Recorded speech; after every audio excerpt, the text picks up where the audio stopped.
everyone. Welcome to a conversation with this month's Amber Grant winner, actually the Amber Grant winner for April 2023. And today we're speaking with Ashlee Kleinhammer of North Country Creamery in Keysville, New York, right across the lake from Burlington, Vermont. I'm Marsha Layton Turner, and I'm one of several Women's Net Advisory Board members. So Ashlee, thank you so much for making time to chat with me today. Really appreciate it. Of course. So let's just start with a little background information. Can you tell us a little bit about North Country Creamery? Like, why did you start it? What does it do? You got it. We are a farmstead creamery in upstate, very northern New York. We milk around 20 to 30 cows, and we use all that milk for cheese and yogurt right on our farm here. We started in 2013, and we were able to buy it from a previous cheesemaker who taught us how to make cheese, and it was through a land trust as well. So the purchase was really reasonable, great way to start a farm. And I was inspired by a lot of different things, I guess. I studied environmental studies in college, but farther back, I made a wooden cow in seventh grade, and I decided I liked cows, even though I hadn't really met one. I grew up in a rural beach town, California, but my dad grew up on his parents' and grandparents' farms, and so my roots go way back to actually Swiss dairy farmers who came over in the 1850s and started dairy farms across California. And it didn't actually skip a generation, even though I'm consider myself a first generation farmer because I didn't grow up farming, but my dad told me stories. So I think in my heart, it led me to eventually start this farm and just feel very connected to animals and people and the natural environment. Amazing. So where do you sell your products? Are they is it just on site, or what are some of the ways? So we do have a small farm store right on site, and we sell maybe 10 or 20% of what we produce right here in Keysville. It's a very small town. Most of it is distributed within the Adirondack Park, which is the forest preserve, I guess, that our Keysville technically is in. So we try to keep everything as local as possible. It goes to natural food stores, restaurants, hospitals, and public schools too, which is very exciting for us. And then we do work with one New York State distributor who carries our products across New York State. So it all stays pretty local. That's fantastic. Awesome. Well, so what do you think has been the secret to your success thus far? Honestly, I think that it's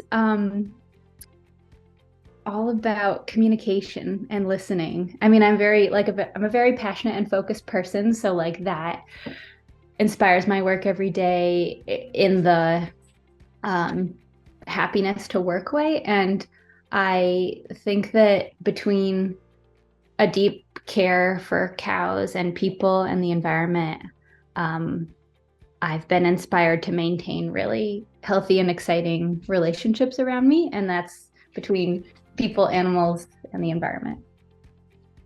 Awesome. I wonder too if movements like farm to table are just increasing demand for your type of products locally as well.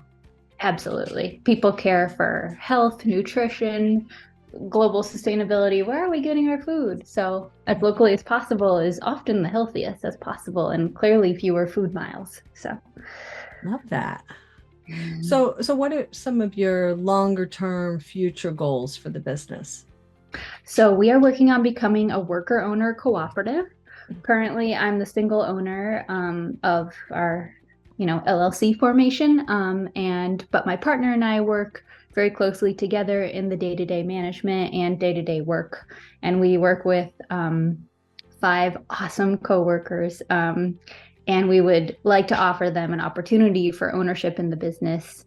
So we're working with a nonprofit, Cooperative Development Institute, to help us get there. And another big project in the next 3 years is that we're going to implement a climate resiliency grant that we got through our local conservation district. And that includes some efforts on our farm to capture water in ponds, irrigate our fields, and plant a lot of trees. So the trees will serve so many benefits. Carbon sequestration to the environment, shade for cows, fodder, which means that cows can eat some parts of trees, like the leaves and some of the fruits, like mulberries and things like that. And then food for people too. So some of the shade trees, the nuts, we could harvest for people, and some apples, mulberries, all things that people and cows like. I'm getting hungry. Nice. I haven't even talked about the cheese yet. I know. So let's talk a little bit about the $10,000 Amber grant that you've just won. What are some investments that you're going to make in the business with that money? So we are going to expand our winter cow barn, which in our climate, our cows are inside for almost half the year, because it's so cold and windy some days. So we have a beautiful solar barn that we expanded 4 or 5 years ago. We milk twice the number of cows that the previous owner milks, and we'd like to even milk a few more. So currently, even with our expansion, some of our heifer and dry cows, who are the young or the ones taking a break from milking, those cows have to go to the woods during the winter for some months. It's pretty protected. It's not too bad. They look great out there, but it's not nearly as nice as the solar barn. So picture like a giant hoop house greenhouse. It's sort of a translucent cover. There's a nice, like a little breeze, so there's good airflow, but it's not like it cuts down all the icy winds and all the sun comes in. So these ladies are just curled up, looking great in this barn that we are going to make bigger thanks to the Amber Grant. Awesome. Well, so what's some advice that you might give an aspiring female entrepreneur based on all that you've experienced in your last 10 years here in business? So the most beneficial thing to me is I became part of a women dairy farmer cohort. We have a monthly discussion group. In the winter, we meet every other month. It's on Zoom, and then we meet a couple times in person per year, and we have a WhatsApp group. So not only are we meeting and discussing different topics, we are in touch whenever we have questions, we share knowledge, we talk about different resources for women specifically in our industry, and we just support each other in all the ways that you might imagine. So I would recommend trying to form or become part of a women owner group in your specific business sector. That's been a game changer for me. And how did you find yours? A friend reached out who became a veterinarian, and she had worked on farms before that, and she realized that so much of us want to be great dairy farmers and share resources, and especially in the like organic herd health, holistic herd health kind of thing. She was like, we all need to be talking together and sharing our resources. And then when she established this a couple years ago, we were all so excited, and it's grown to maybe like half a dozen, yeah, between 6 and 10 ladies on any given meeting. Love it. Yeah, definitely. Those, to me, that sounds like a mastermind, which is, like-minded business owners getting together to share ideas, resources, tips. So yeah, very smart. Yeah, exactly. Yeah. Well, thank you so much for sharing information about your business and some tips with us today.